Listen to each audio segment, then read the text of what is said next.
St. Nicholas Church is the Anglican parish church of the village of Pevensey in the Wealden district of East Sussex, England. The church is a Grade I listed building. History. St. Nicholas Church is the parish church of Pevensey, with its daughter church, St. Wilfrid's, serving Pevensey Bay. It is named after St. Nicholas, the patron saint of seafarers. The church's origins can be traced to the Roman occupation of Britain, and is built on the original site of a Saxon or priory church dating from the 5th century, which at the time would have overlooked the sea, now some 1/2 mile distant. The church we see today was built in its present form in the medieval period, between 1205 and 1216. The completed St. Nicholas Church remains a splendid example of Early English, or Early English Gothic, architecture. England's Gothic architectural tradition originated in France in the mid-12th century and spread rapidly to England.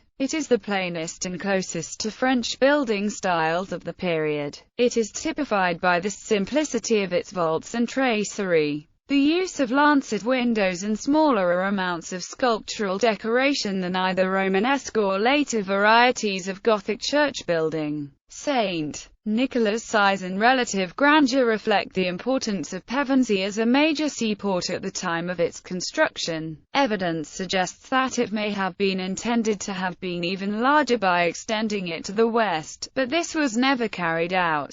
Architecture. St. Nicholas is fortunate to have several notable original architectural features. There are fine examples of medieval windows. The 3 lancet window openings above the high altar are perfect examples of their period c. 1200. Also, in the south aisle there are twin windows of early English style, set in deep mouldings. Both these windows had stained glass installed during the late 19th century restoration in the reign of Queen Victoria. The chancel is offset at an angle from the nave by 34/60ths of 1 degree. This feature is often seen in medieval churches, and is said to symbolize the angle of Christ's head upon the cross, but also to give an illusion of increased building length. The stone chancel arches have acutely pointed capitals of stiff foliage. These are a distinctive feature of the early English church building style. The chancel was built and roofed in the reign of King John in c. 1205. It has a high, cradle roof construction which is impressive for its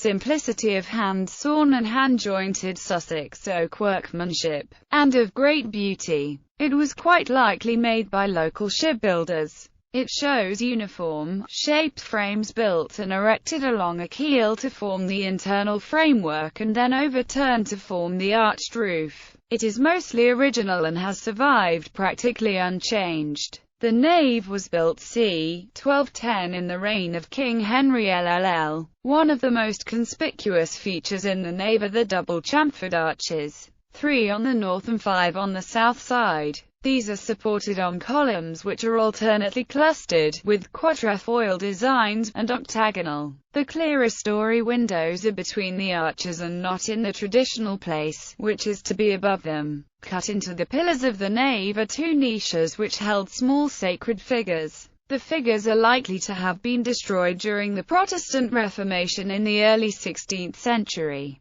The oak wagon roof of the nave was a necessary part of the 19th century restoration, but the main beams and king posts are probably original and still sound. For a considerable time previously, the nave had a false ceiling, above which air circulation was so poor that much of the roof timber had rotted and decayed. The Norman font is made from stone from Caen, William the Conqueror's hometown, in Normandy. It has an intricate, locally carved Victorian wooden lantern hood, circa 1890. There is also a muniment chest, and a replica offertory box with a long handle, used in the days of box pews which may have been owned by wealthy families, or possessed by parish landowners. On the floor in the south aisle is an ancient and heavy stone grave cover, thought to be 13th century, with the outline of a darker cross. It is one of 2 found in the chancel during the 19th century restoration. It is likely to have covered the grave of an early incumbent. The church porch on the north side shelters the main door, which is double and studded with brass furniture. In the stone surrounds on the east side of the door are 3 etched votive or crusaders' crosses, from probably the 13th century. This was at a time when many pilgrims and crusaders would have set off for the European continent and far-off destinations from Pevensey, and who duly marked their safe return in this way. Memorials. In the north aisle is a memorial to John Wheatley, a wealthy local parishioner who contributed £40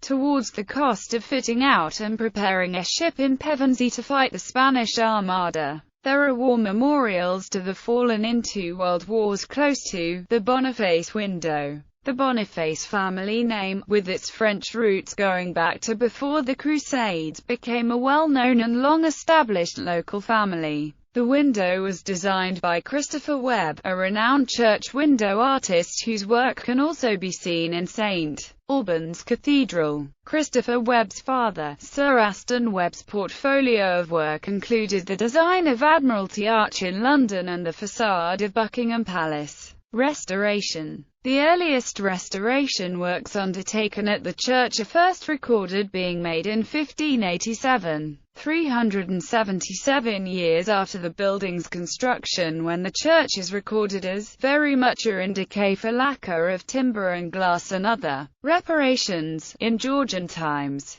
from 1714 to 1830, the church was turned into a preaching box. The sanctuary and chancel were used as a space for general storage, which included crops from the surrounding countryside, and the products of smuggling, as well as being a stable for cattle and sheep which grazed the churchyard. From the late 19th century onwards, several restoration projects were undertaken, most notably by George Gilbert Scott, Jr., an eminent ecclesiastical architect of London from 1875, whose father George Gilbert Scott was a pioneering English Gothic revival architect, chiefly associated with the design, building and renovation of churches and cathedrals. Scott Jr. oversaw extensive restorations at St. Nicolas, and the building of the vestry on foundations of a former chantry, and the chancel floor was raised in steps towards the high altar. In 1876 the sanctuary and chancel and nave were reopened to form the church as we see it today. There is an inscription in the porch which records, "The Incorporated Society for Buildings and Churches granted £230 AD 1876 towards reseating in restoring this church. All the seats are for the free use of parishioners according to law, the original church tower having been taken down to the level of the first story in about 1800. Was later raised by the addition of 2 new stories and a new shingled broached spire as part of the late 19th century restoration. This faithfully reflects the original flint boulder and green sand blocks of the original, and was restored in places as part of the 2006 restoration project. The vestry was added in 1887 as part of the extensive restorations being made at that time. In 1908 a 2-sided tower clock was installed by Smiths of Derby, who continue to maintain it. 6 church bells were also rehung at this time. 3 of the 6 bells date from the 17th century. The earliest of these was originally cast in 1633, the second in 1676.